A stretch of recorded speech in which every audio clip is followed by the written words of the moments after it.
रात्रि क्लास चल रहा था 16/5/67। पहले पेज की मध्य में बात चल रही थी। मुरली की शुरुआत में बात थी, बच्चे बहुत हार खाते हैं माया से। माया से हार तो नहीं खाना चाहिए। ऐसे सर्वशक्तिवान उस्ताद मिले तो उस्ताद की श्रीमत पर चल, अपना वर्षा तो ले लेना चाहिए ना। देखो, बाप डायरेक्ट कहते हैं क्या, मुकर्रर रथ से कहते हैं, परमानेंट रथ के द्वारा। निराकार है ना, तो कहते हैं तुम बच्चों को फिर से बेहद का सुख का वर्षा देने आया हुआ।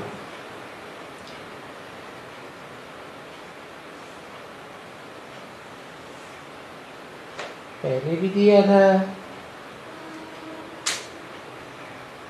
पहले कब दिया था? है नरक की दुनिया के बीच स्वर्ग का वर्षा दिया था।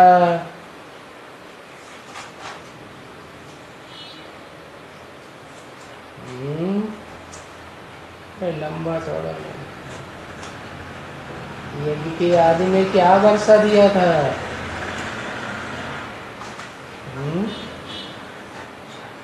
नरक की दुनिया कौन सी थी? क्या स्वर्ग का वर्षा दिया था?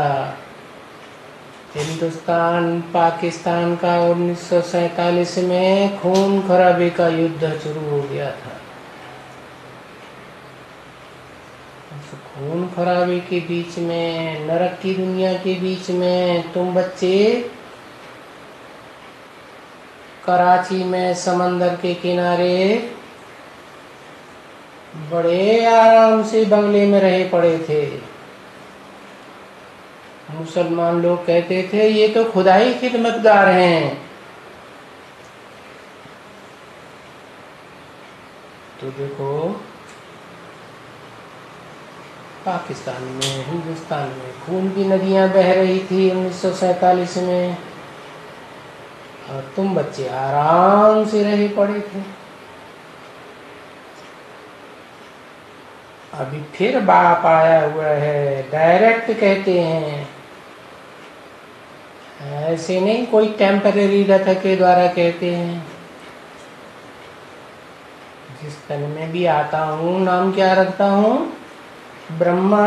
परंतु ब्रह्मा के तो 5 मुख दिखाते हैं, तो जरूर एक मुख डायरेक्ट हुआ, परमानेंट हुआ, बाकी मुख बाकी मुख तो परमानेंट तो नहीं हुए ना। कभी उन मुखों के द्वारा बोलेंगे, कभी नहीं बोलेंगे, तो इनडायरेक्ट भी हुए ना। और फिर बाप के रूप में नहीं तो नहीं कहेंगे। बाप तो एक होता है, या बाप भी अनेक हो सकते हैं, माताएं अनेक हो सकती हैं, लेकिन बाप तो एक ही होता है। एक परिवार का एक ही बाप। बच्चे अलग अलग प्रकार के हो सकते हैं। तो प्रजापिता ब्रह्मा है परमानेंट रथ,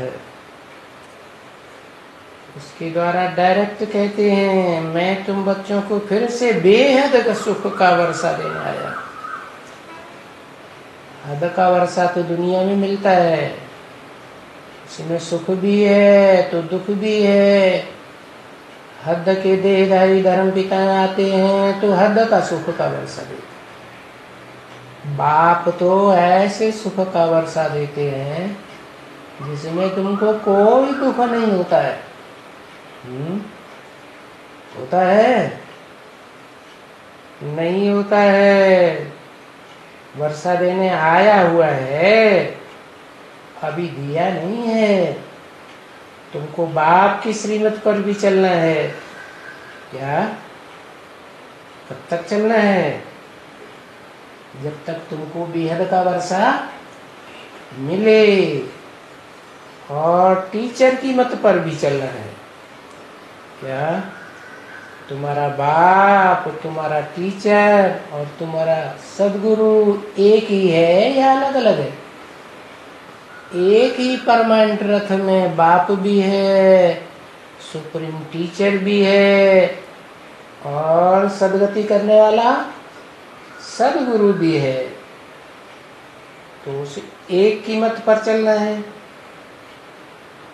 बाप के बने हो, बाप पढ़ाए रहे हैं, कहते हैं कि पढ़ाई पूरी होगी तो पिछाड़ी में तुम बच्चों को साथ ले जाऊंगा। क्या? कहाँ ले जाऊंगा? है? शांति धाम की स्टेज में ले जाऊंगा। कौन कहते हैं? है? बाप कहते हैं पिछाड़ी में साथ ले जाऊंगा। क्या? पिछाड़ी कब होगी? जब पढ़ाई पूरी होती है। तो फिर पढ़ाई पूरी होने के बाद जब षष्ठी का पूरा शूटिंग का काल पूरा होता है तो पिछाड़ी हो जाती है। साथ ले जाऊंगा, कहाँ ले जाऊंगा? बताओ जल्दी से एक शब्द में, कहाँ ले जाऊंगा? शांति धाम ले जाऊंगा। क्या? तुम्हारी आत्मा शांति धाम का अनुभव करेगी। ज्योति बिंदु आत्मा कहाँ अनुभव करेगी? मैं शांति धाम में बैठी हुई हूँ, अखंड ज्योति के बीच में बैठी हुई। तो बच्चे कहेंगे वहां क्यों ले जाएंगे इतनी दूर? बाप कहते हैं अरे तुम खुद ही परम धाम को इस सृष्टि पर उतार लेंगे। क्या? वो शांति की स्टेज तुम खुद ही नीचे ले आएंगे। ये कितनी सीधी बातें हैं, बच्चों को अच्छी तरह से समझने की हैं। तो आत्मा शांत स्वरूप है तो कहाँ की वासी हुई? शांति धाम की वासी हुई ना। इस दुनिया में तो अभी घमासान है। इस दुनिया में शांति कैसे होगी? इस दुनिया की स्टेज से परे, इस दुनिया के मनन चिंतन मंथन से परे जब तुम आत्म की स्टेज में पहुंचते हो तो शांति धाम का अनुभव करते हो। बच्चों को अच्छी तरह से समझना है। तो पुरुषार्थ करो। क्या करो? पुरुष शरीर रूपी पुरी में शयन करने वाली जो आत्मा है वो ऐसे शरीर में रहे, ऐसे आराम से अनुभव करे जैसे कोई दुख का नाम निशान नहीं, अशांति का नाम निशान न रहे। तो कहेंगे पक्का पुरुषार्थी 100%। शरीर रूपी पुर में भी रहे और मुक्त भी हो जाए दुख दर्दों से। और फिर जीवन मुक्ति का भी अनुभव करे, जीवन भी रहे, जीवित रहे शरीर से, और सुख शांति में रहे, दुख अशांति महसूस न करे। तो ऐसा पुरुषार्थ करो कि पढ़ाई पूरी हो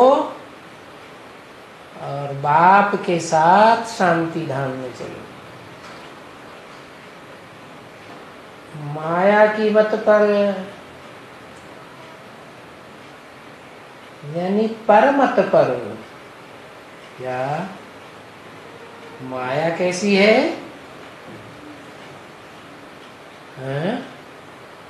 आत्मा की मत देने वाली है, स्वधर्म की मत देने वाली है, या परधर्मों की मत देने वाली है? परधर्म कब से आते हैं? परधर्म आते ही हैं द्वैतवादी द्वापर युग से, जब दो दो धर्म पिताएं इस सृष्टि पर आना शुरू होते हैं। दो दो की इस दुनिया में मतें चलती हैं। तब वसुधैव कुटुंबकम थोड़े ही कहेंगे कि सारी वसुधा एक कुटुंब हो गई, तो द्वैतवाद हो गया। अलग अलग धर्म के परिवार स्थापन हो जाते हैं। तो परमत मत ना चलो, ये माया है, पराये धर्म पिताओं की मत देने वाली, पराये धर्मों की धारणाएं सिखाने वाली। क्या धारणा है? भौतिकवादी बनो, पंचभूतों को सत्य मानो। अरे पंचभूतों से बना हुआ शरीर ही विनाशी है, तो हम विनाशी को क्यों माने जब हमें अविनाशी बाप मिला हुआ है? वो अविनाशी बाप हमारी आत्मा का बाप है, स्व का बाप है, स्वधर्म में रहना सिखाता है।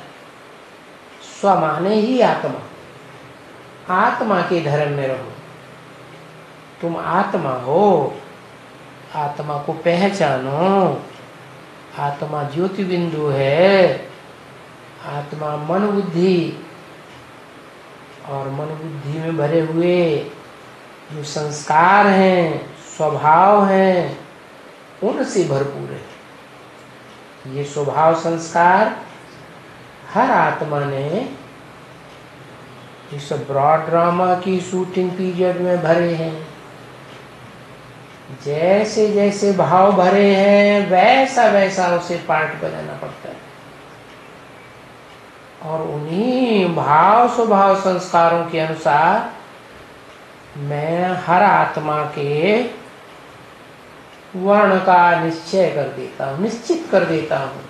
इसलिए गीता में लिखा है, चातुर्वर्ण्यम मया सृष्टम गुण कर्म स्वभाव से। मैंने 4 वर्णों की रचना की है। किस अनुसार? गुणों के अनुसार, कर्म के अनुसार, स्वभाव के अनुसार। क्या ऐसे नहीं की है? तुमने जैसे स्वभाव धारण किए, मेरे आने पर भी, मेरे ज्ञान सुनाने पर भी तुमने जैसे स्वभाव संस्कार धारण किए, वैसा ही तुमको वर्ण में कन्वर्ट होना पड़ता है। ये स्वभाव तुम्हारी प्रकृति है। तो बताया स्वधर्म पर चलो। पर क्या है? पर है माया। माया सर्वशक्तिवान है, जैसे बाप सर्वशक्तिवान है। बाप है ना, एवर प्योर है। और बाप की बेटी भी कैसी होती है? बच्चे नंबरवार पवित्रता की शक्ति लेकर पैदा होते हैं। जैसे बड़ा बच्चा होता है तो बड़े लंबे समय की प्योरिटी की पावर से माँ बाप से जन्म लेता है। बाद वाले बच्चे उतनी पावर से जन्म नहीं लेते हैं, तो नंबरवार हुए ना। लेकिन माया भी बड़ी बेटी है। क्या ये माया जो है ना बड़ी बेटी है, छोटी बेटी नहीं है। शिव पुराण शास्त्र में भी देखना, क्या जो मनुष्य सृष्टि का बाप, सारी मनुष्य सृष्टि, सारी प्रजा 500-700 करोड़ का बाप प्रजापिता ब्रह्मा है, उसकी बड़ी बेटी है। तो वो सबको कंट्रोल में करके रखती है परिवार में। बड़ी चालाक भी है। क्या देखती है कि इस परिवार में जो सब हैं वो तो कमजोर हैं परिवार के भांति। बड़ी पावरफुल तो माता है। जानती है मैं माता की बच्ची हूं, लेकिन माई बाप के मुकाबले बच्ची में प्योरिटी होती है या नहीं होती है? है? बच्ची में प्योरिटी होती है। बाप तो फिर भी माँ के संबंध में आकर के बड़ा बच्चा पैदा करता है, तो प्योरिटी के लंबी समय की पावर चली जाती है। और बाप के मुकाबले माँ तो ज्यादा पावरफुल होती है। क्या ज्यादा पावरफुल तो नहीं होती, लेकिन फिर भी परिवार में माँ के अथॉरिटी बहुत होती है। माँ बहुत पावरफुल होती है बाप के अलावा। तो जो माँ है उसका नाम है प्रकृति। क्या? प्रकृष्टकृति। मैं परम पुरुष हूं ना, तो परम पुरुष की प्रकृष्ट कृति है। इस मनुष्य सृष्टि का बाप है। मनुष्य सृष्टि की आत्माओं के बीच में परम पुरुष। और माता है दो प्रकार की। क्या? एक है परा प्रकृति, पराकाष्ठा वाली प्रकृति, आत्मिक भाव वाली। और दूसरी है नीची टाइप की, देह भान के स्वभाव वाली। क्या? शरीर है ना, इस शरीर में पुरुष की दो प्रकार की प्रकृतियां हैं। उन प्रकृतियों से दो प्रकार की इंद्रियां काम करती हैं। ज्ञान इंद्रियां चैतन्य है, और दूसरी कर्म इंद्रियां। तो ऊंची कौन सी है? ऊंची स्टेज वाली कौन सी है? ज्ञान इंद्रियां, जो ज्ञान को धारण करने की क्षमता रखती है। कौन से ज्ञान को? मनुष्यों के ज्ञान को तो धारण करती ही है, लेकिन ईश्वरीय ज्ञान जो ईश्वर सबसे ऊंचा है आत्माओं के बीच में, उस ज्ञान को पहले धारण करती है और पक्का पक्का धारण करती है। और जब धारण करती है तो धारण करने का प्रूफ क्या होता है कि ज्ञान धारण किया? कैसे पता चले किसी ने ज्ञान धारण किया है कि नहीं किया है? कैसे पता चले?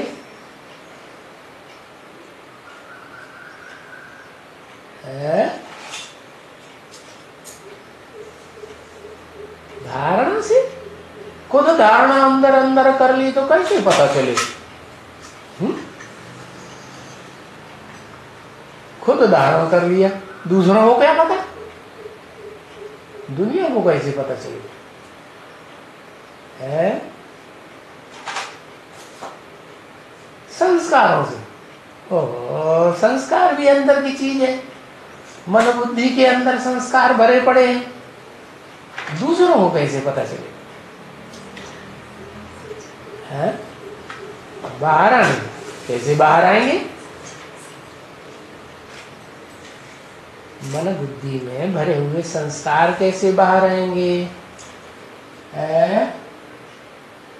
प्योरिटी की यूनिटी से। यूनिटी कैसे बनेगी?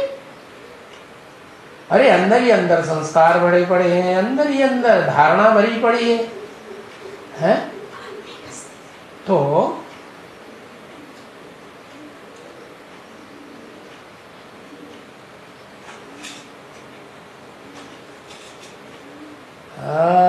दूसरों को धारण करने से, दूसरों को उठा के हम अपने अंदर धारण कर लें।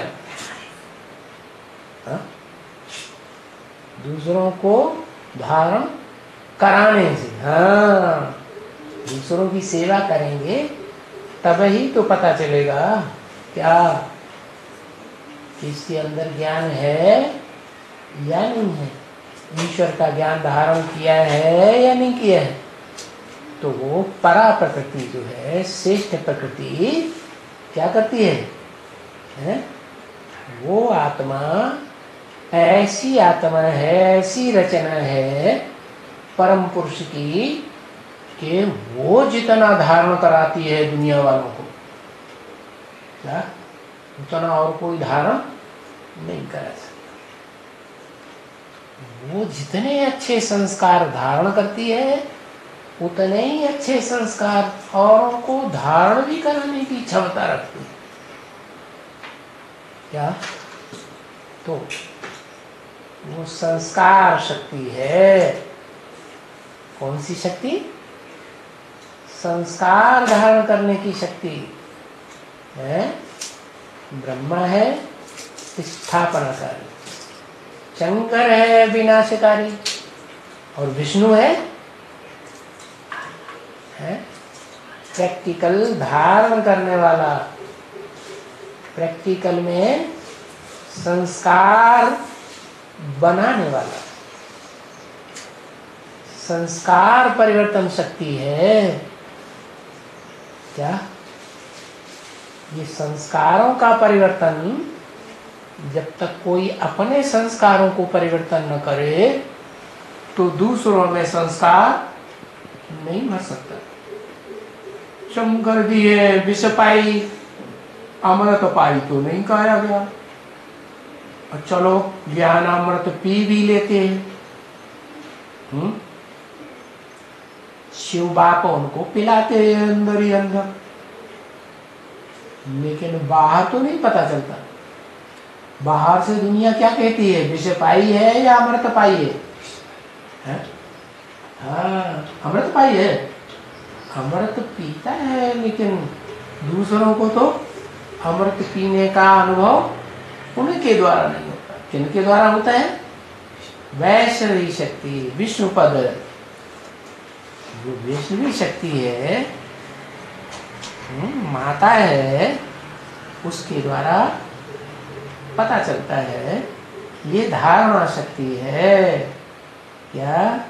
पवित्रता को भी धारण करने वाली है, लेकिन वो भी, उसका भी एक दूसरा रूप है। ये हुई परा प्रकृति, जिसे कहते हैं लक्ष्मी। क्या? महागौरी।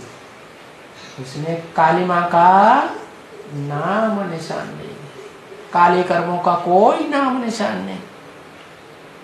ऐसा कोई कर्म नहीं करेगी जो अपने पति से छुपा के रखना पड़े। करती है? कर ही नहीं सकती। वो परा प्रकृति है। और दूसरी है महाकाली। क्या कैसी महाकाली है तो परम पुरुष की रचना है। कहीं भी जाती है प्रकृति, लेकिन प्रकृष्ट करती तो है, लेकिन नीची टाइप की है।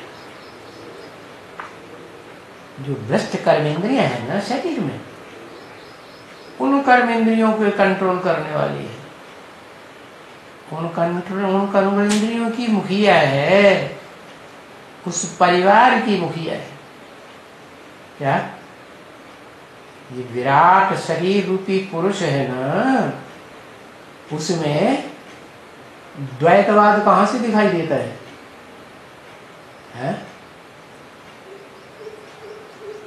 मुंडी में तो है ही नहीं, मुंडी तो एक ही। धड़ शुरू हुआ, उसमें बाहें हैं, वो भी सर और धड़ दोनों से जुड़ी हुई है, अलग तो है ही नहीं। चाल भी अलग नहीं है, लेकिन कमर के नीचे से क्या होता है, दो तरफ द्वैतवाद शुरू हो जाता है। जहां से वो रजो प्रधानता शुरू होती है, वो रजो प्रधानता से कर्मों की शुरुआत होती है, कर्मों की दुनिया बन जाती है। सतयुग त्रेता है जहां कर्म करने की मनुष्यों को, देवात्माओं को कोई जरूरत नहीं होती। सारा कर्म प्रकृति करती है। क्या प्रकृति दासी बनकर करती है? क्या कहा? कैसी? प्रकृति दासी बनकर सारा कर्म करती है। प्रकृति दासी बन जाती है देवताओं की। और वही प्रकृति जब द्वैतवादी धर्म पिताएं द्वापर युग से आते हैं 2500 वर्ष के बाद, जिस 2500 वर्ष की हिस्ट्री देवताओं की हेवनली गॉडफादर के पास ही रहती है, दूसरा कोई नहीं बता सकता। परंतु हेवन की 2500 वर्ष की हिस्ट्री के बाद द्वैतवादी दैत्यों, चाहे वो मनुष्य रूप में हैं, चाहे राक्षस रूप में हो, उनकी हिस्ट्री शुरू होती है 2500 साल। इसीलिए शास्त्रों में लिखा है ब्रह्मा का दिन, ब्रह्मा की रात। क्या बराबरी हो गई या छोटी बड़ी होगी? बराबरी होगी। 2500 वर्ष ब्रह्मा का दिन, 2500 वर्ष ब्रह्मा की रात। माने जब ब्रह्मा की रात होती है तो जो धरणी रूपी पृथ्वी है वो ब्रह्मा को परछाया डाल देती है। क्या स्थूल दुनिया में भी क्या होता है? चंद्र ग्रहण कब पड़ता है?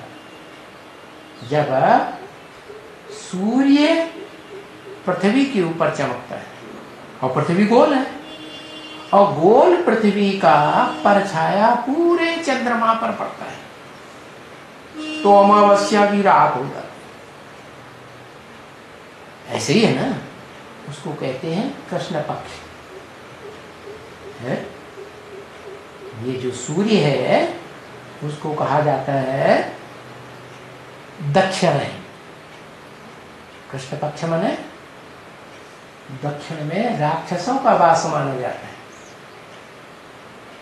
जो दुनिया का दक्षिणी हिस्सा है, जैसे दक्षिणी अमेरिका है, या भूमध्य सागर के नीचे का हिस्सा अफ्रीका है, या अरब देश है, मुसलमानी कंट्रीज हैं, और भारत तो दोनों तरफ रहता है।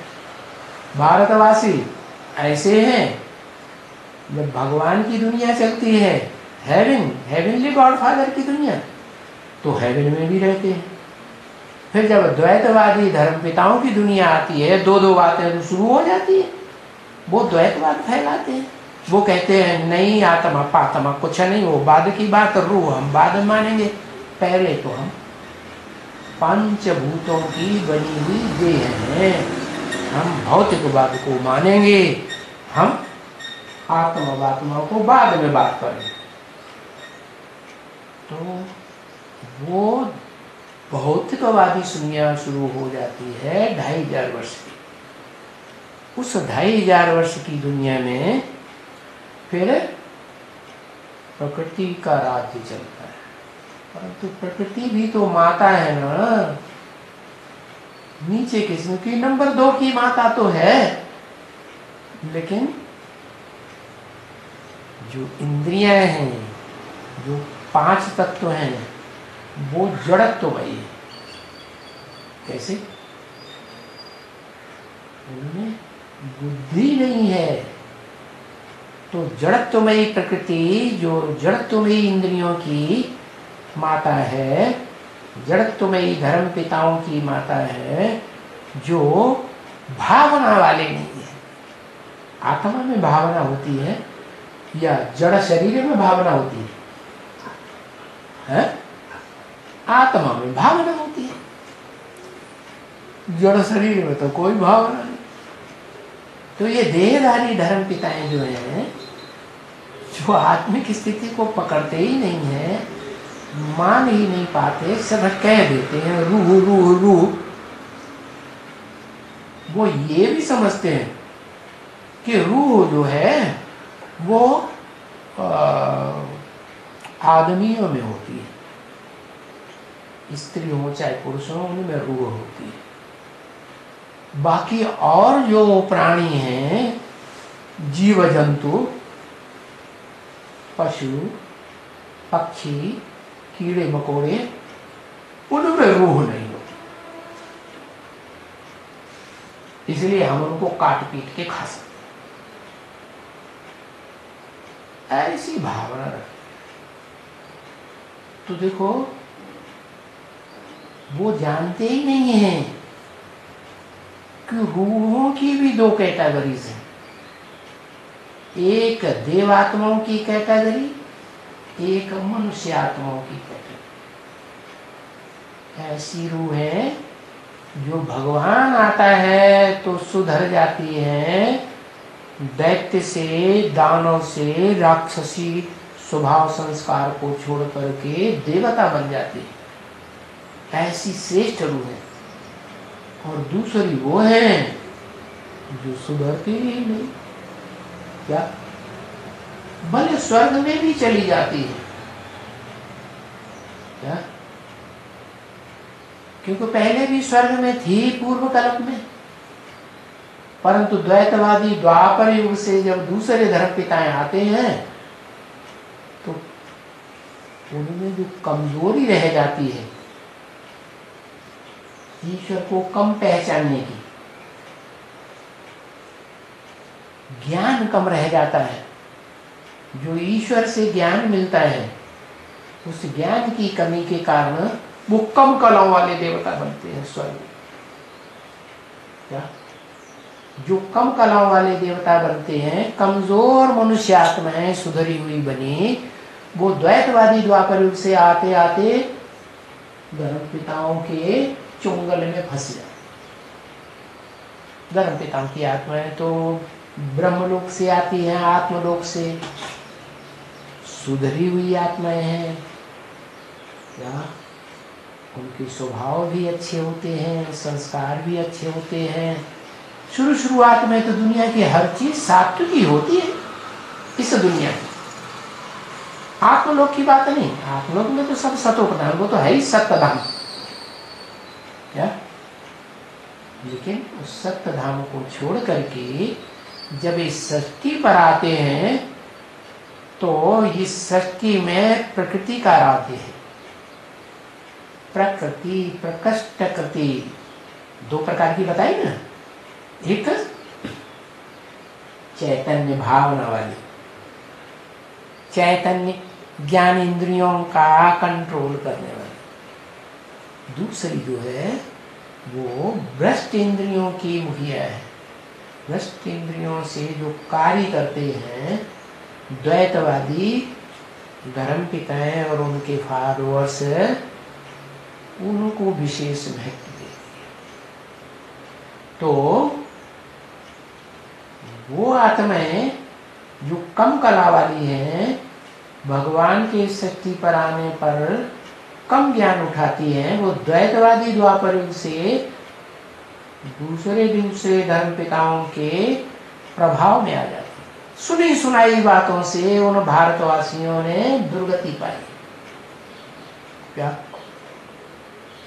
भारतवासी, भारत का मतलब ही बताया। भा माने ज्ञान की रोशनी, रत माने लगा रहना। भगवान बाप सुप्रीम सोल भी जब इस सृष्टि पर आते हैं तब भी वो ज्ञान, ईश्वरीय ज्ञान में ही रत रहता है। क्या? दुनिया में धंधे धोरी उसको रास ही नहीं आती। दुनियावी धंधे धोरी में बुद्धि नहीं लगती। और ईश्वरीय ज्ञान का धंधा जो ब्राह्मणों का पक्का धंधा है, उस धंधे को ही 100% अपनाता है। इसलिए वो 100% पक्का ब्राह्मण बनता है। उसको कहते हैं ब्राह्मण चोटी। कैसा ब्राह्मण? चोटी का ब्राह्मण। जैसे इस दुनिया में ऊंचे ऊंचे पहाड़ होते हैं, पहाड़ों की चोटियां होती हैं। ऐसे ही सबसे ऊंचा पहाड़ है हिमालय पहाड़ है। कैसा पहाड़? हिमालय पहाड़। वो तो जड़ है, उसका चैतन्य रूप शास्त्रों में दिखाया है। हिमवान, क्या? हिमालय राज, यहाँ का सबसे बड़ा राजा पर्वतों का। तो उन पर्वतों पर सबसे ऊंचा पर्वत है हिमालय पर्वत। उसकी ऊंची से ऊंची चोटी है एवरेस्ट। क्या? एवरेस्ट, पूर्वीय सभ्यता वाली। क्या? सूर्य कहां से निकलता है? कहां से निकलता है? पूर्व से निकलता है। कोई भी देश में चले जाओ, दुनिया के कोई भी देश में चले जाओ, सब कहेंगे सूर्य कौन सी दिशा से निकला? पूर्व से निकला। तो सबसे श्रेष्ठ दिशा कौन सी हुई? जहां से सूर्य होता, वो तो जड़ सूर्य है। चैतन्य ज्ञान सूर्य भी है। जैसे चैतन्य ज्ञान सितारे हैं, 9 लाख गाए हुए हैं आसमान के सितारे, ऐसे ही धरती के चैतन्य सितारे हैं हम बच्चे। क्या? श्रेष्ठ ते श्रेष्ठ सितारे जो ज्ञान की चमक मारते हैं। क्या? कोई सितारे ऐसे होते हैं जो अपने ही चमक मारते हैं, टिम टिम टिम चमकते रहते हैं। दूसरे सितारे हैं वो टिमटिमाते नहीं, वो अपनी चमक नहीं है, लेकिन दूसरों से प्रकाश लेकर चमकते हैं। तो टिम टिम नहीं करते, चंद्रमा की तरह स्थिर जैसे दिखाई पड़ते। तो 2 प्रकार के सितारे, उनमें जो टिम टिम करके चमकते रहते हैं वो बहुत थोड़े हैं या ज्यादा है? बताओ। दुनिया में उदाहरण जड़ सितारों का दिया जाता है, जड़ चीजों का। तो जो ज्यादा चमकने वाले सितारे हैं वो दुनिया में थोड़े हैं या ज्यादा हैं? हैं? टिम टिम करके चमकने वाले चमकते रहते हैं, ज्यादा है, जिनकी रोशनी यूं यूं होती रहती है। एक होते हैं स्थिर रोशनी रहती है, ऐसे ही रहते हैं चंद्रमा की तरह। चंद्रमा की रोशनी ऐसे ऐसे होती है सूर्य की तरह नहीं, थोड़े हैं। तो जो थोड़े हैं वो हैं बहुत थोड़े। उनको नक्षत्रों की गिनती में गिना जाता है जो स्वयं प्रकाशित होते हैं। ऐसे स्वयं प्रकाशित तो कोई नहीं होता, लेकिन 5000 वर्ष की सृष्टि में ऐसे दिखाई देता है कि वो स्वयं प्रकाशित है। वास्तव में 5000 वर्ष की सृष्टि से पहले वो सितारे भी सूर्य से प्रकाश भरते हैं।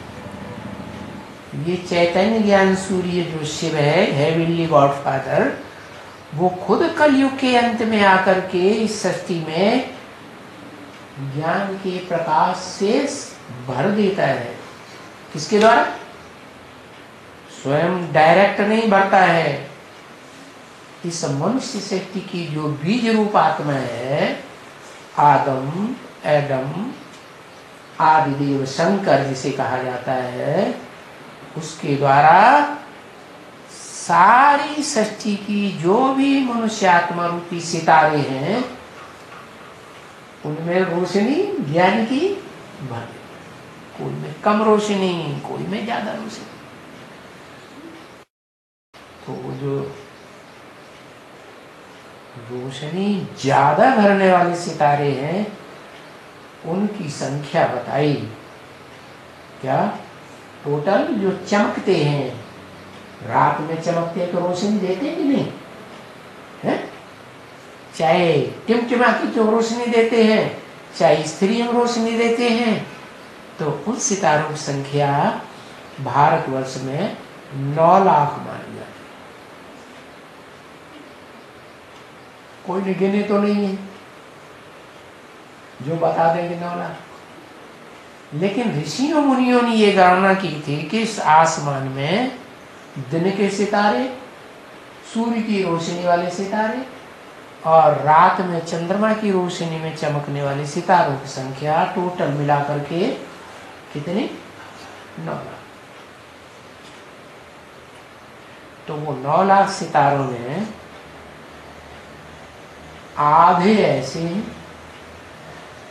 जो सृष्टि का एक्यूरेट आरंभ जब होता है,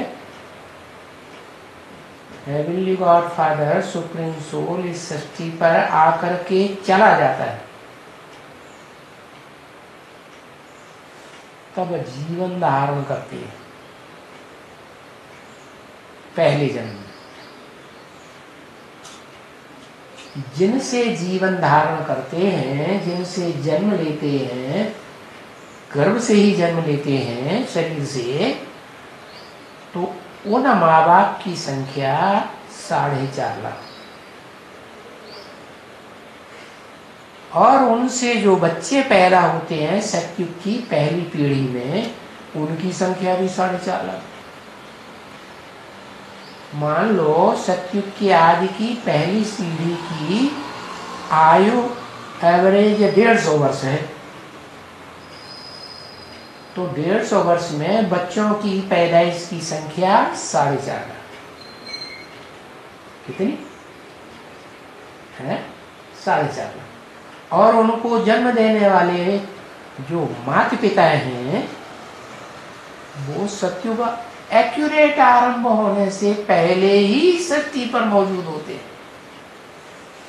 भले सृष्टि का विनाश हो जाता है,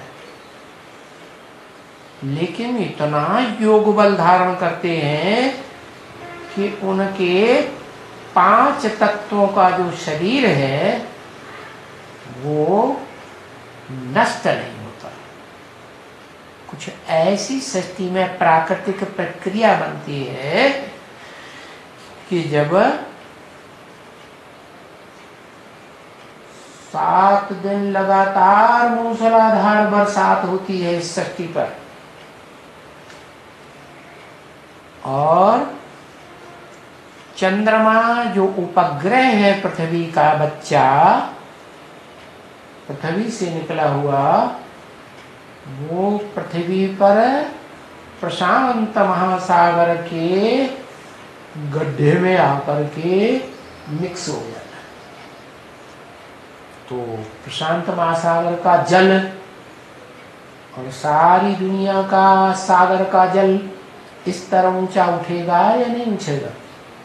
सारी दुनिया का जल स्तर ऊंचा उठता है और सारी सृष्टि पर जलमयी हो जाती है। उसका एक कारण और कि पृथ्वी पर नॉर्थ पोल में और साउथ पोल में सूर्य की किरणें तिरछी पड़ती हैं, इसलिए वहां ठंडी बहुत रहती, बर्फ ही बर्फ। और बर्फ की इतनी ऊंचाइयां बढ़ जाती हैं, बर्फ के ऊंचे ऊंचे पहाड़ बन जाते हैं नॉर्थ पोल पर भी, पृथ्वी और साउथ पोल पर। जब महाविनाश में एटम बम फटते हैं, जिसे शास्त्रों में दिखाया गया चतुर्थ विश्व युद्ध यादवों का, रूस और अमेरिका रूपी यादव बहुत शराब पीते हैं। क्या? कौन सी शराब? वो स्थूल शराब पीते हैं। लेकिन जो बेहद के क्या कहते हैं यादव, विदेशी आत्माएं, विदेशी धर्मों की बीज आधारभूत आत्माएं जो संगम युग में होती हैं ब्राह्मणों के रूप में, कम कलाओं वाली, संपन्न कलाओं वाली, वो कौन सी शराब पीती है? इंद्रियों के विविचार की शराब पीती है। तो वो विविचारी जो बड़े बड़े धनाढ्य होते हैं, दुनिया की तौर से देखें तो हद की धन संपत्ति के धनाढ्य, और बेहद की दृष्टि से देखें, ज्ञान की दृष्टि से, तो कौन से धनाढ्य? ज्ञान धन संपत्ति के धनाढ्य। और ज्ञान तो एक से ही आता है, एक ही सत्य है, God is one, God is truth. तो वो आकर के जो सत्य ज्ञान देता है, उसके बड़े धनाढ्य होते हैं, ज्ञान उनमें भरपूर होता है, खूब ज्ञान स्नान करते हैं। क्या? ऐसे नहीं गंदे संदे रहते हैं। जैसे बाबा ने कहा, दुनिया के बड़े बड़े लोग होते हैं ना, रॉयल लोग होते हैं, तो कितनी बार स्नान करते हैं? 2 बार स्नान करते हैं। तो ऐसे ही वो स्वच्छता तो खूब रखते हैं बाहर, और बड़े धनाढ्य होते हैं, और बड़ी बड़ी ऊंची ऊंची अट्टालिकाओं वाले होते हैं। अट्टालिका जानते हैं क्या होता है? नहीं जानते। क्या होता है? ऊंची ऊंची बिल्डिंगें, क्या 100 माह से भी ऊंची बिल्डिंगें बना लेते हैं। बेचारे भारतवासी इतनी ऊंची बिल्डिंगें नहीं बना पा रहे, वो बड़ी ऊंची ऊंची विदेशी, उन विदेशियों में जो महाशक्तिशाली गाए जाते हैं दुनिया में, वो है कौन कौन? अमेरिका और रशिया।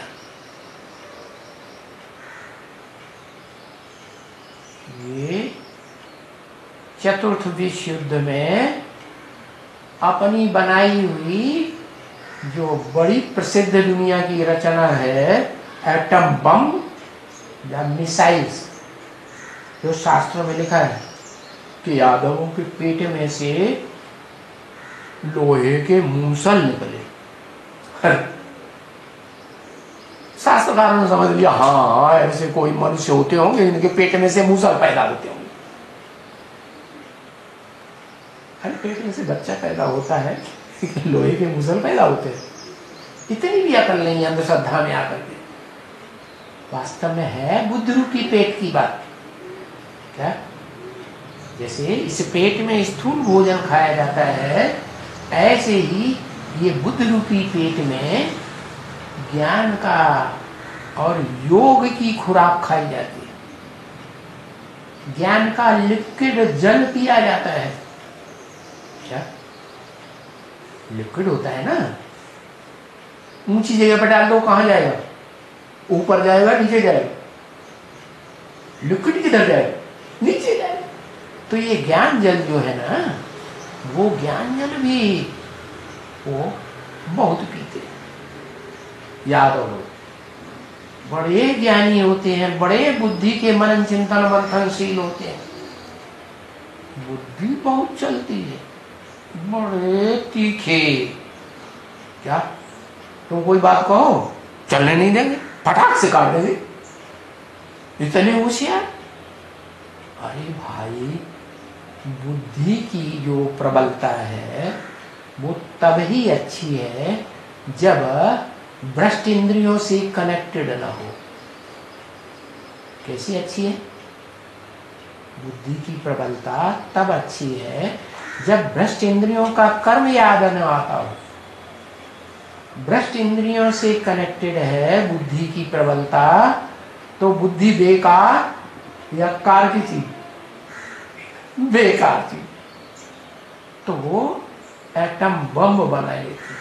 इतनी भी बुद्धि काम नहीं करती कि जिस दुनिया में हम रहते हैं, जिस वृक्ष को यार हम बैठे हैं डाली पर, वो ही डाली काट देंगे तो हमारा क्या हाल हो। तो एटम बम तो बना लेते हैं। सबसे जास्ती महाशक्ति दुनिया में कही जाती है एटम बम बनाने वालों की, मिसाइल्स बनाने वालों की, रूस और अमेरिका। ये रूस और अमेरिका रूपी प्रसिद्ध यादव हैं जो तृतीय विश्व युद्ध, जिसे महाभारी महाभारत युद्ध कहा जाता है। क्या? अमेरिका युद्ध नहीं, रसिया युद्ध नहीं कहा जाता, ऑस्ट्रेलिया युद्ध नहीं कहा जाता, अरब युद्ध नहीं कहा जाता। क्या कहा जाता है? महाभारी महाभारत गृह युद्ध। ये भारत से कनेक्टेड है। जिस भारत में भगवान आता है, इसमें आता है। एक तो होता है जड़ भारत, जड़ जमीन है, उसको भारतवासी कहते हैं भारत माता। लेकिन उन भारतवासियों को आज पता ही नहीं है कि वो भारत माता कोई विधवा थोड़ी होगी जो माता तुम कहते हो। माता है तुम्हारी तो तुम भारतवासी हो। माता की गोद में खेलने वाले बच्चे हो, पेट में पलने वाले बच्चे हो, भारतवासी हो। कहाँ बसे हो? माता, भारत माता के पेट में बसे हो, गोद में बसे हो, सुख ले रहे। लेकिन पिता भी तो होगा कि नहीं होगा, है? नहीं समझते। बड़े बड़े मजमे लगाते हैं, बड़े बड़े मेले करते हैं, मुख से बोलते जय माता दी। क्या बोलेंगे? जय माता दी। अरे भैया, इतनी इतनी जय माता दी बोल रहे हो, तुम्हारा पिता कहां चला गया? उसका भी तो नाम एक बार ले दिया करो, उसको गायब कर दो। ऐसे हैं देवी के पुजारी।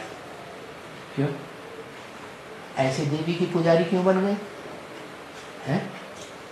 इसलिए बन गए कि जो अपरा प्रकृति है, दूसरी माता है नीचे प्रकृति की, वो माता सारे सृष्टि की मनुष्य आत्माओं के ऊपर कंट्रोल करती है। कब? कलयुग के अंत, सत्ययुग त्रेता में नहीं। तो शूटिंग पीरियड में भी कंट्रोल करती होगी कि नहीं? कि ब्रॉड ड्रामा में ही कंट्रोल करेंगे? शूटिंग पीरियड में भी कंट्रोल करती। शूटिंग पीरियड में आरंभ में कंट्रोल नहीं करती है। क्या? जब सत्व प्रधान शूटिंग पीरियड में स्वर्णिम संगमी हुई दुनिया बनती है, सत्व प्रधान सत्व सामान्य, जहां रामकृष्ण की आत्माओं का आधिपत्य होता है, वहां नहीं करती है। फिर जब द्वैतवादी इन धर्म पिताओं का फोर्स बढ़ने लगता है, तो ये अपरा प्रकृति नीची किस्म की माता सारी दुनिया को कलयुग के अंत में आते आते 500-700 करोड़ को भी कंट्रोल कर देती।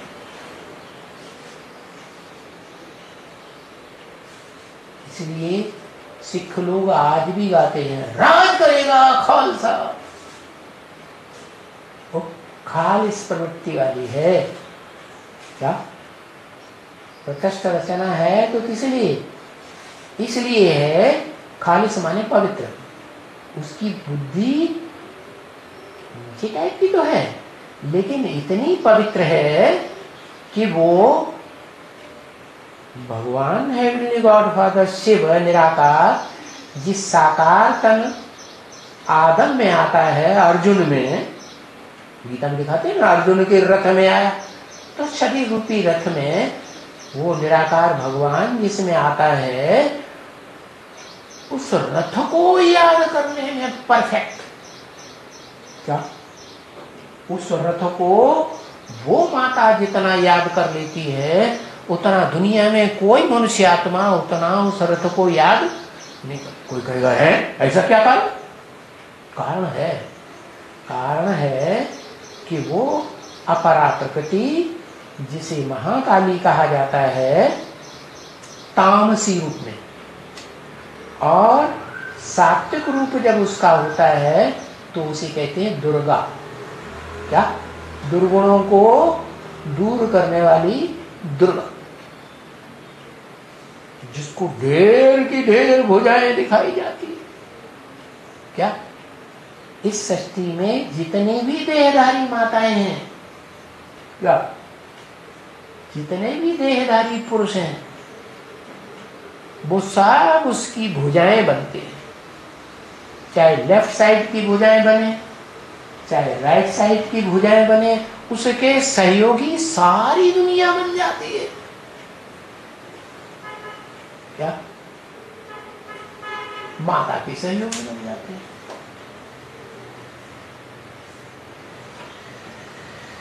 बाप अकेला रह जाता है। क्या? इसलिए सब बाप को भूले हुए हैं। कलयुग के अंत में सब बोलते हैं जय माता दी, जय माता दी, बड़े बड़े मेले लगाते। सबसे बड़ा मेला लगता है किसका? है? माता का मेला बहुत बड़ा लगता है, और बार बार लगते हैं। लेकिन जो विश्व पिता है, आदम, आदिदेव, आदिनाथ, विश्वनाथ, शंकर, उसमें भी तो एक बार शिव आता है ना, सुप्रीम सोल। तो वो आकर के उसको विश्व का मालिक बनाता है। क्या? लेकिन वंडरफुल बात यह है कि वो खुद विश्व का मालिक नहीं बनता। उसका नारा है स्वतंत्र रहो और स्वतंत्र रहने। कोई के ऊपर जोर जबरदस्ती से शासन नहीं करना है। जैसे दुर्योधन तो शासन आज के पुरुष लोग करते हैं, स्त्रियों के ऊपर जबरियन अधिकार करते हैं। करते हैं कि नहीं है? तो वो दुर्योधन तो शासन नहीं बनता।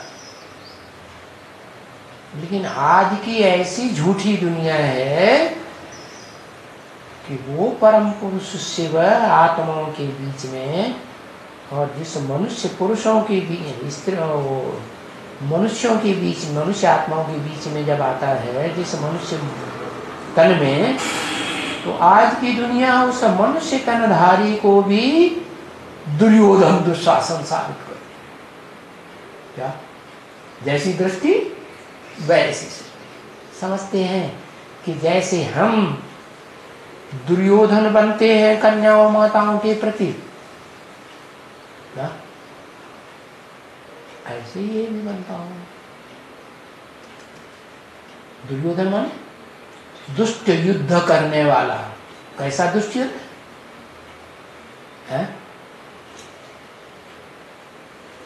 प्यार का युद्ध होता है या कर्मेंद्रियों से मार का युद्ध होता है?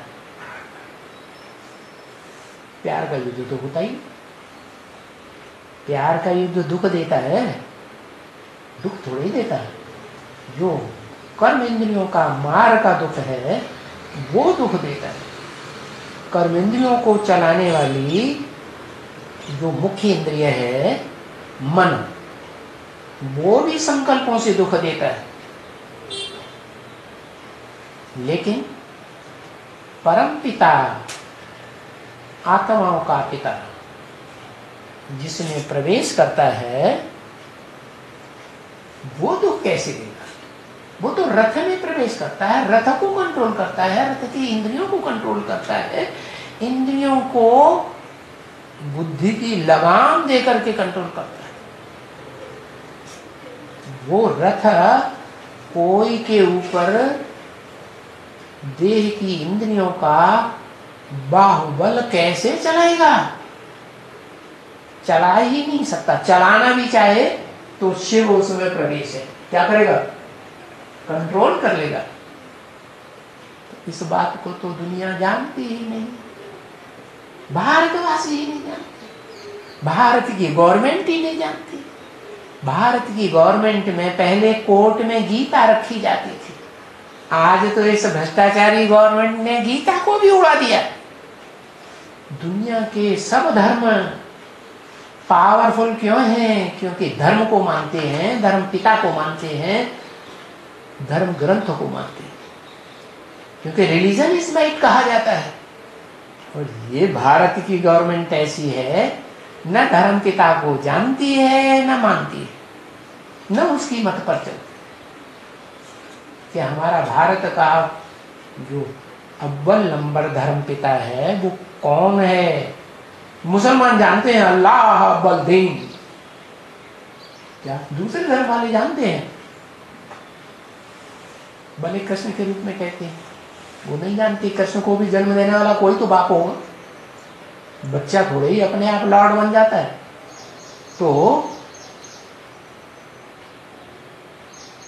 धर्म पिता शिव बाप इस सृष्टि पर आकर के जिस मनुष्य तन में प्रवेश करता है, वो मनुष्य तन कभी भी दुराचारी नहीं हो सकता। दुर्दुह माने खराब आचरण करने वाला, और खराब आचरण भ्रष्ट इंद्रियों का होता है या श्रेष्ठ इंद्रियों का होता है? श्रेष्ठ इंद्रियों से देवताएं आचरण करके संतान पैदा करते हैं, भ्रष्ट इंद्रियों से जो द्वैतवादी धर्म पिताएं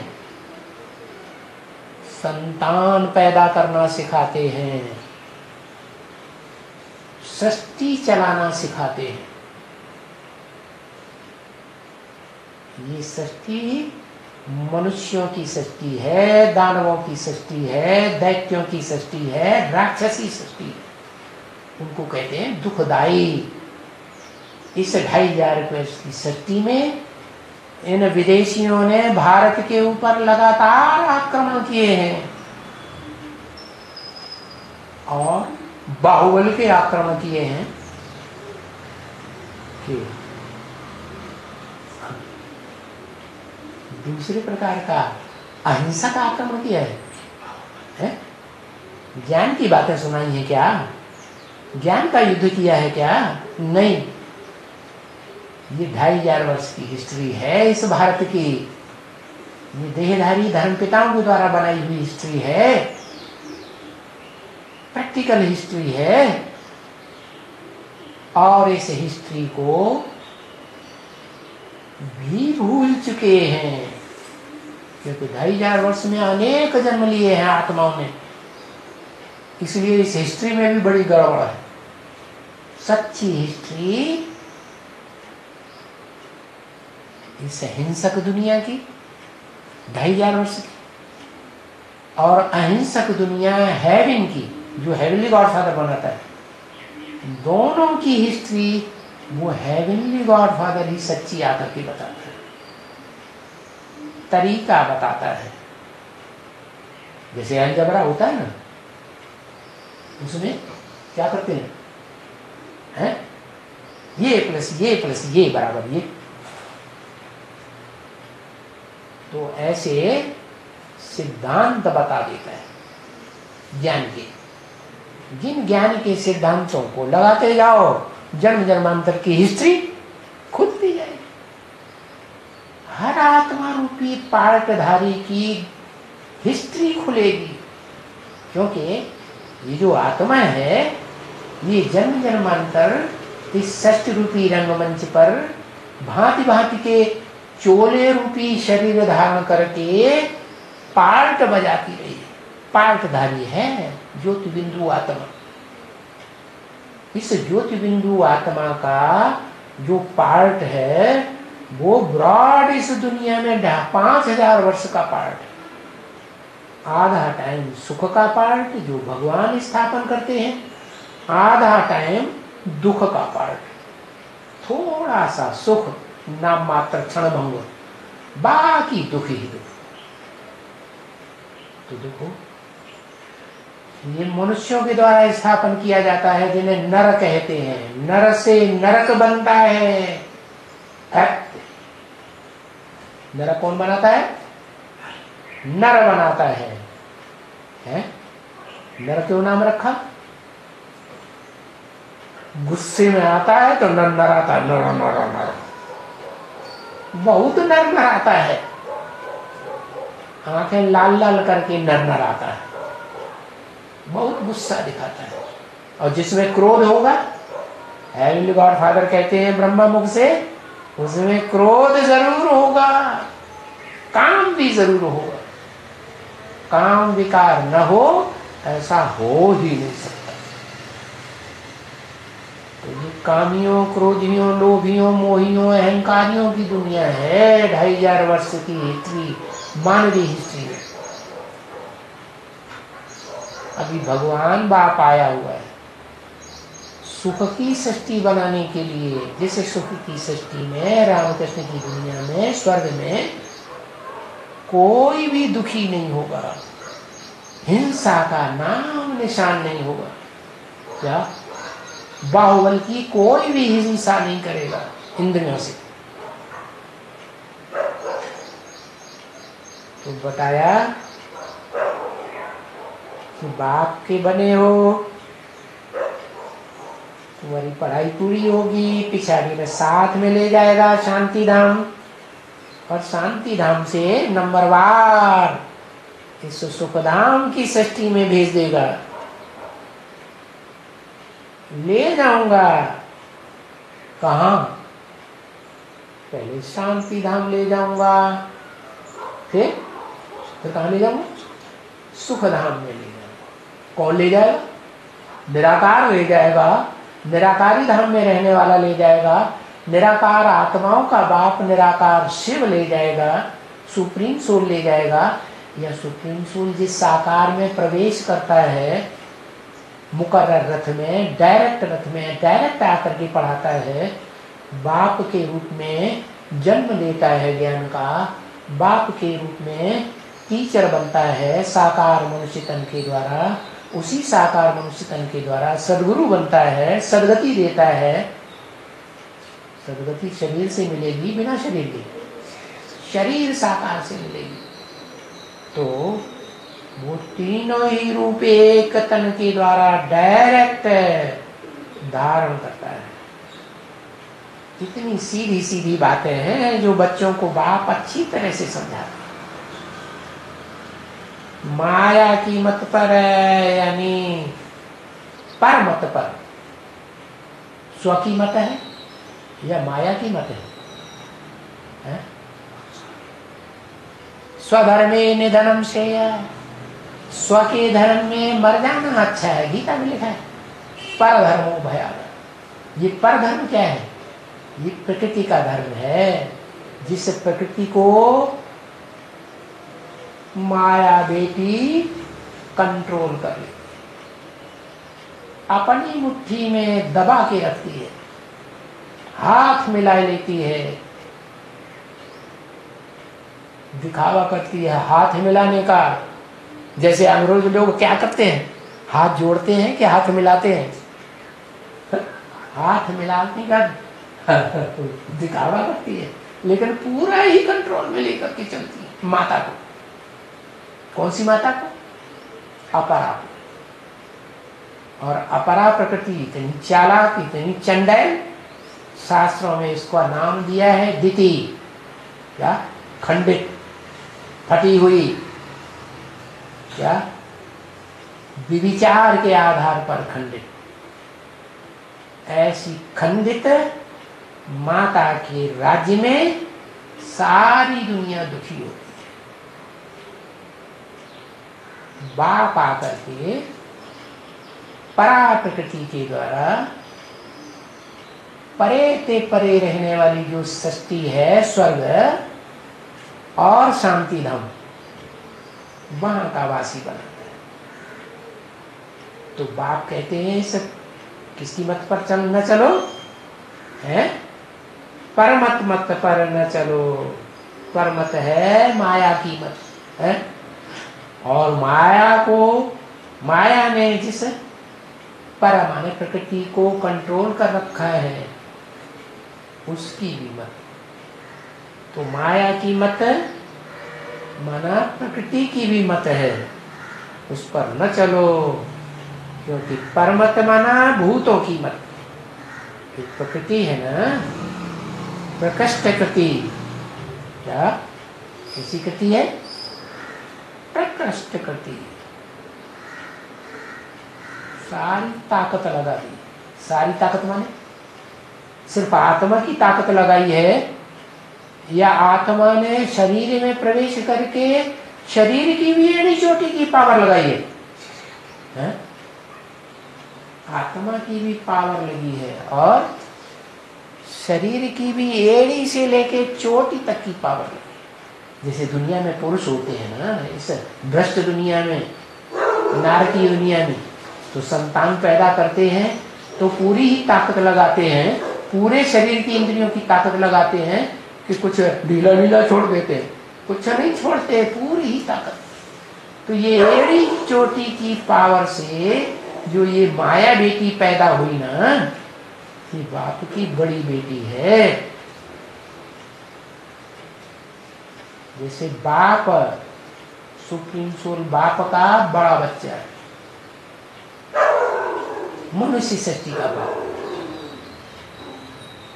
ऐसे ही ये माया है, ये जड़ तो बुद्धि वाली भ्रष्ट इंद्रियों को कंट्रोल करने वाली प्रकृति माता है, नीचे प्रकार की। तो बोला इन भूतों की मत पर न चलो। 5 भूत हैं, कौन से? प्रकृति के 5 भूत हैं, पृथ्वी जल वायु अग्नि आकाश। ये पृथ्वी में व्याप्त हैं। क्या? मिट्टी में, मिट्टी माने पृथ्वी, मिट्टी में हवा भी है, मिट्टी में आग भी है, मिट्टी में आकाश वैक्यूम भी है, जल भी है, नमी जरूर है। तो ये पृथ्वी माता, ये 5 तत्वों का संघात है।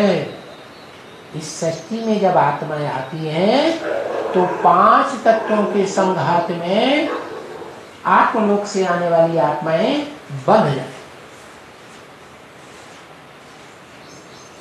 तो है? तो प्रश्न ये है कि जो परा प्रकृति है वो भी तो माता है, ज्ञानेंद्रियों की भावना वाली है ना, श्रेष्ठ माता है। शास्त्र में उसका नाम दिया है अदिति, माने कभी भी खंडित नहीं होती। कोई राक्षस उसकी चीड़फाड़ नहीं कर सकता इंद्रियों से। तो ऐसा माता का पार्ट बजाने वाली वो शास्त्रों में पार्वती कही। क्या नाम दिया? पार्वती।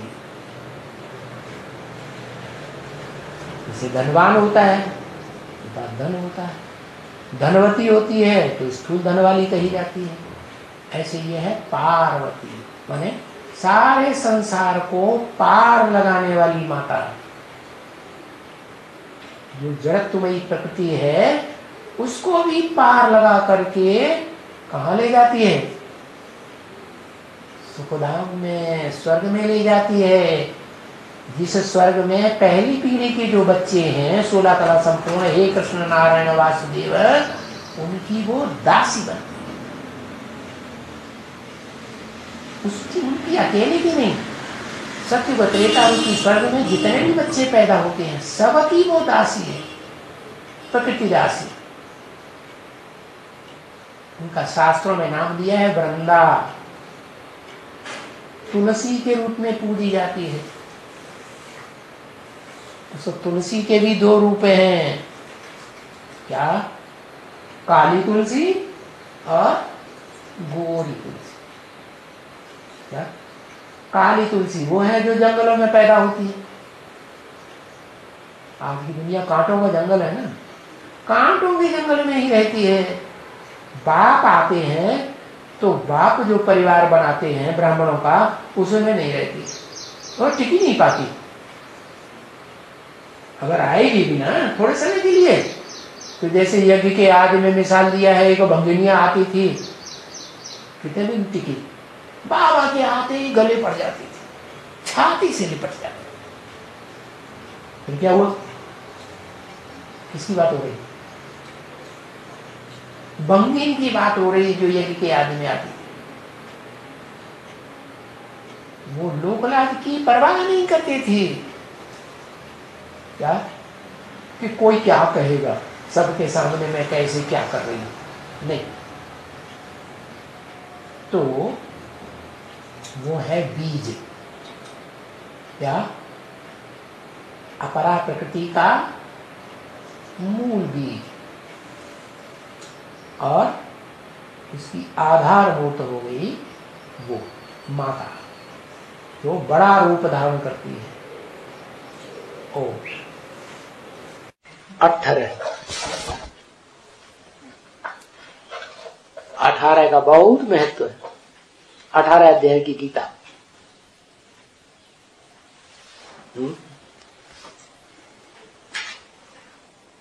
18 महारथी महाभारत के, 18 पुराण,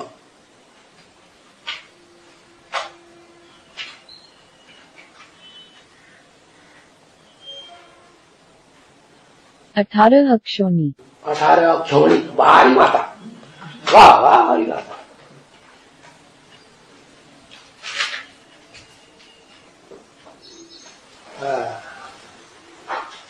आज की वाणी सबको समझ में आएगी, शास्त्र वालों को से बिल्कुल समझ में आएगी।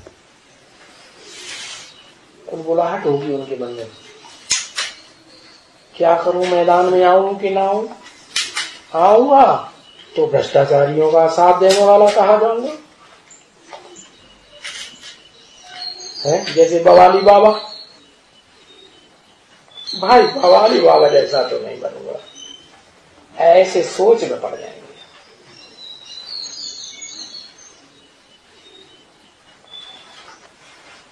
कुछ बोलना करना है, कुछ सूचना करना है, माता है तो कुछ पूछती नहीं, कहती हैं सत्य वचन महाराज। क्या ये तो परम भक्त हो गई।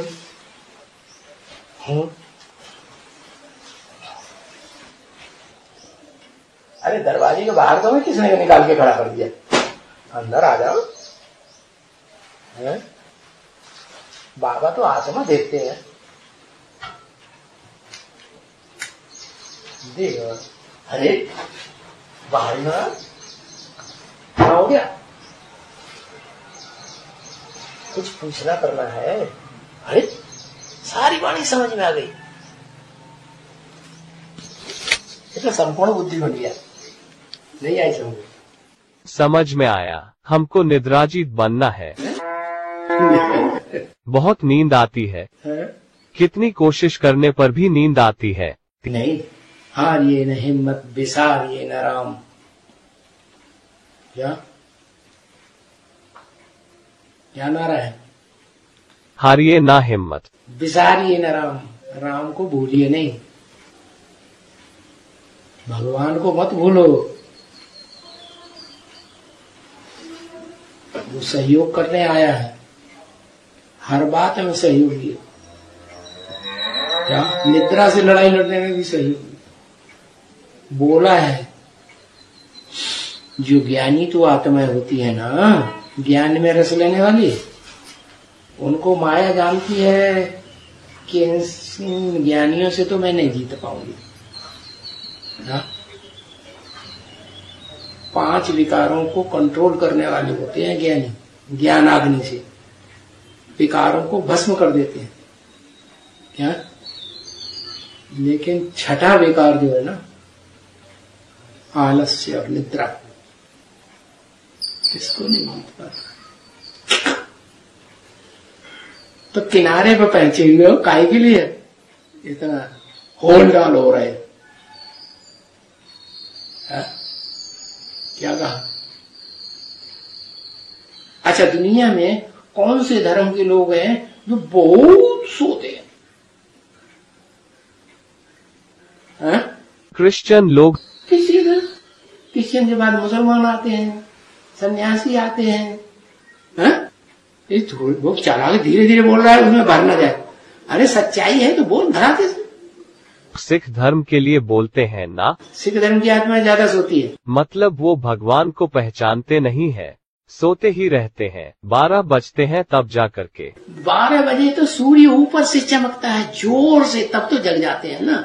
लेकिन ऐसे भी हैं कि ज्ञान सूर्य सृष्टि पर आ गया, 80 साल हो गए और वो अपनी चलाए रहे।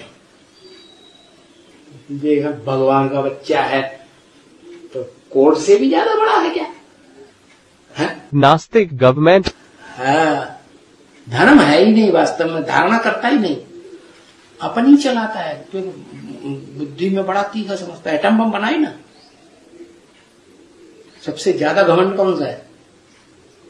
अहंकार। किस बात का अहंकार? क्या किया उन्होंने जो तो अहंकार दिखा रहे? कुछ किया होगा ना, क्या किया? एटम बम बनाए। हाँ, ऐसी चीज बनाई है कि वो अगर ध्यान देता, कल्याणकारी बन करके ध्यान देता, तो इस एटमिक शक्ति से बड़े बड़े कारखाने चला सकता था। इस बात पे ध्यान ही नहीं दिया। सारी दुनिया का कल्याण हो जाएगा, फिर मेरे को कौन पूछेगा? नहीं, मैं सारी दुनिया को भस्म कर दूंगा। दबदबा बनाए रखो। दबदबा बनाने में बड़ा होशियार भगवान आया हुआ है, वो ज्ञान नहीं। हमारे अहंकार के ज्ञान को धारण ही नहीं करता, देह के धंधों में ज्यादा लगा रहता है। अब भगवान कहते हैं मैं चतुर्वर्ण्यम रचनम चातुर्वर्ण्यम मया सृष्टम, मैं 4 वर्णों की रचना रच रहा हूं। कौन कौन से? एक ब्राह्मण जन, जिनका धंधा क्या है? ज्ञान लेना, ज्ञान लेना, ज्ञान देना, ज्ञान देना, ज्ञान युक्त कर्म करना, ईश्वरीय सेवा करना। ऐसा कर्म करना जिससे ईश्वरीय संसार में सेवा हो, कोई देहधारी से कोई लगाव नहीं। उससे संसार का कल्याण होगा, अपना कल्याण होगा। होगा ही, अपना भी होगा और विश्व का भी होगा। देह का कल्याण, देह का प्यार करने से, देह की आसक्ति करने से देहधारी बुद्धि में आता रहे याद, उससे अपना कल्याण होगा? है? नहीं होगा। तो ये भी जानते हैं कि हमारा कल्याण नहीं होता इससे, फिर भी ये प्रमाद ऐसा चढ़ा हुआ है, ये अलबेलापना ऐसा चढ़ा हुआ, उस बात पर गहराई से ध्यान नहीं देते, पकड़ते ही नहीं उस बात को कि ये बड़ा घातक चीज है। हालांकि वो तो दुनिया के बाहर के हैं वैज्ञानिक, जो क्रिश्चियन धर्म के नास्तिक हैं। क्रिश्चियन धर्म में 2 वर्ग है, एक आस्तिक और एक नास्तिक। एक है क्राइस्ट को मानते हैं, बाइबल को मानते हैं, गिरजाघर को मानते हैं। एक है कुछ भी नहीं मानते। तो वो बहुत अहंकारी है, रशियंस, जिनकी औलाद ये चीन बने हुए हैं, चाइना वाले। तो क्या गड़बड़ी है? सूर्य निकल गया, सूर्य के प्रकाश से जब तीखा प्रकाश चमकता है, जो दुनिया में मध्य कलयुग में जो धर्म पिता आता है, उसके फॉलोअर्स भी जगने लगते हैं, सिख लोग भी जगने लगते।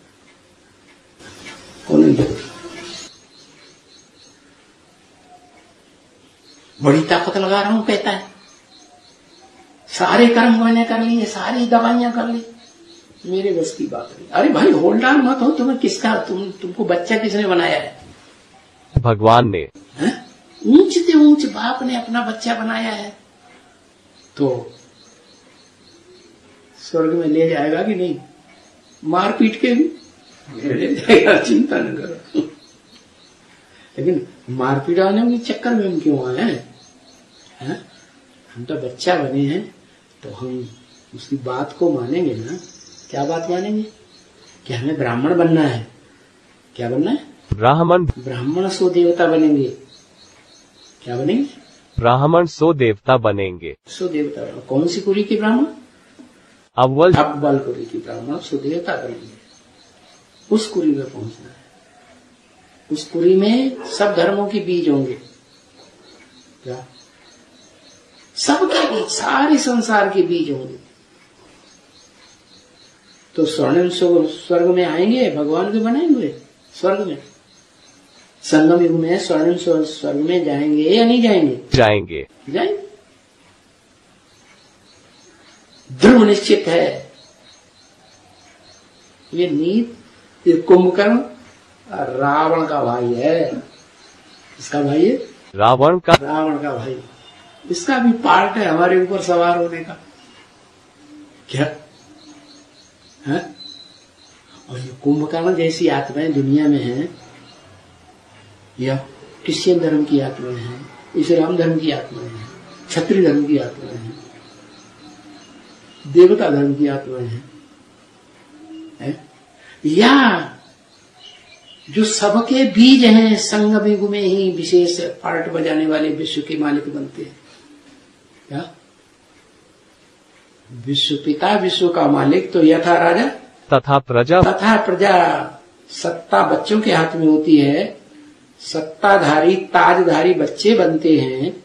जिम्मेवारी दुनिया की संभालने के ताजधारी या बाप ताज दिखाया जाता है? बच्चे।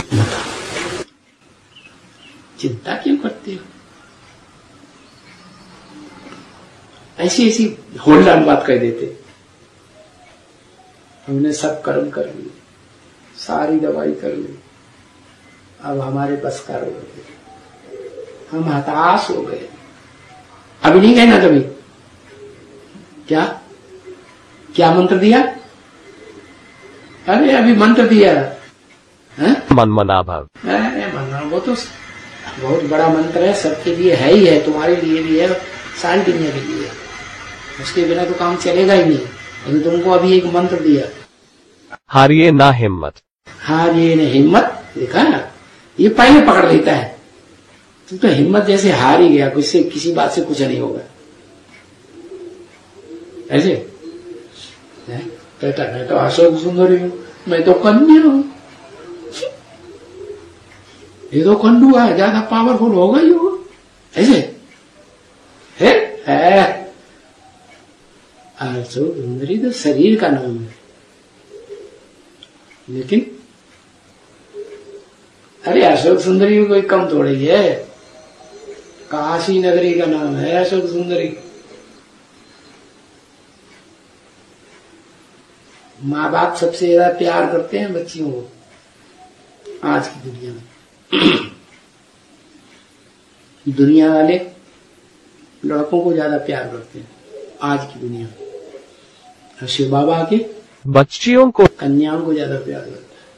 तो खुशी में नहीं रहता है, मुझे रोता रहता है, मुझे सुंदरी बना दिया, मुझे लड़की बना दिया, मुझे साड़ी पहननी पड़ेगी। कुछ नहीं है ऐसा।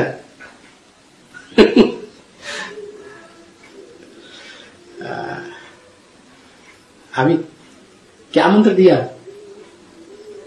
फिर भूल गया, एकदम भूल डाल हो गया। हिम्मत नहीं हारना है। अरे मंत्र पूरा बताओ। हिम्मत नहीं हारना है, इतने से काम चले, वो मंत्र काम ही नहीं करेगा। हारिए ना हिम्मत। हाँ, विसारिए माने भूलिए नहीं। विसारिए माने भूलना नहीं। किसको नहीं भूलना? बाप को। हाँ, राम। संगम युग में जो राम का पार्ट है, साकार पार्ट है भगवान का, उसको भूलना नहीं। सब कुछ देने वाला है वो। हाँ ये हिम्मत विसार, कितना बढ़िया मंत्र है। अरे ये कुंभकर्ण तो क्या कोई चीज नहीं, रावण भी मारा जा सकता है इससे। रसों से खप कर दो।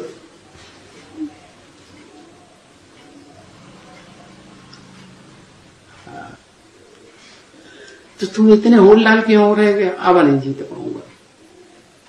मैंने सब कर्म करके देख लिए, अब नहीं कहना है। क्या मंत्र दिया, रिपीट करो फिर से। हारिए ना हिम्मत। अरे हिंदी में बोल दो, ये साधारण हिंदी में बोल दो।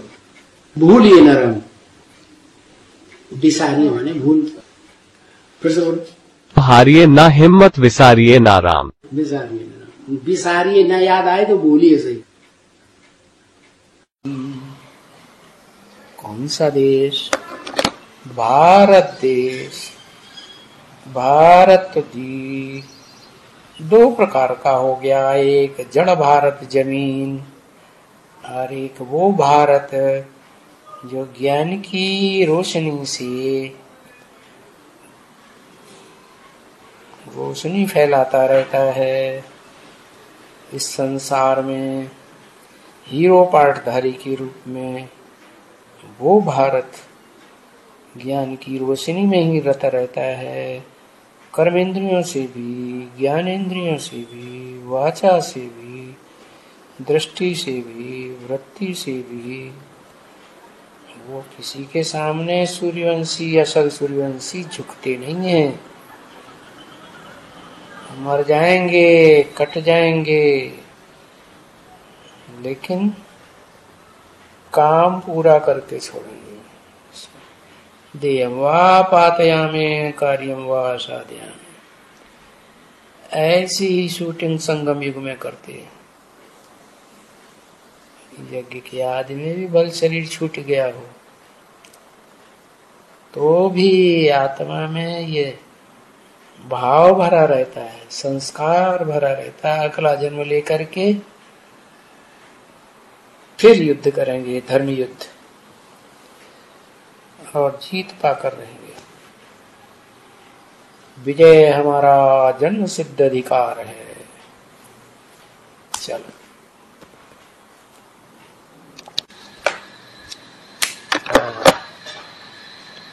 अभी बीज रूप आत्माओं का मेघनाद नहीं मरा है। मेघ माने बादल, नाद माने जोर से बादल की तरह गड़गड़ाने वाला। वो आधार मूर्त आत्माओं का मेघनाद मरा है कौन?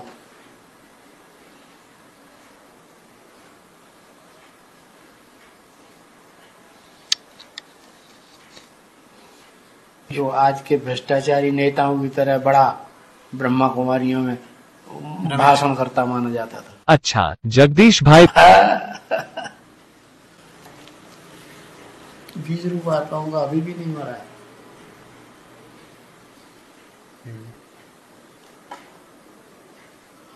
बीज रूप में कौन है बाबा? प्रत्यक्ष हो जाए, जैसे वहां प्रत्यक्ष हो गया यहाँ भी प्रत्यक्ष हो जाएगा। कुछ गुप्त नहीं रहेगा। बाबा ने कहा एक एक चेहरे प्रत्यक्ष हो रहे हैं। अभी संगम में चेहरे तैयार हो रहे हैं। कौन राक्षस बनने वाला है, कौन देवता बनना है, कौन दानव बनने वाला है, कौन देवता बनने वाला है। देवताओं के भी चेहरे प्रत्यक्ष हो रहे हैं, देवियों के भी हो रहे हैं, राक्षसों के भी हो रहे हैं, राक्षसियों के भी हो रहे हैं, सुपनखा पूतनों के भी। सब आत्मा रूपी पार्टधारियों के पार्ट डिक्लेयर हो जाएंगे, फिर ये शरीर छोड़ेंगे दुनिया में। अपने अपने पार्ट को अच्छी तरह पहचान लेंगे।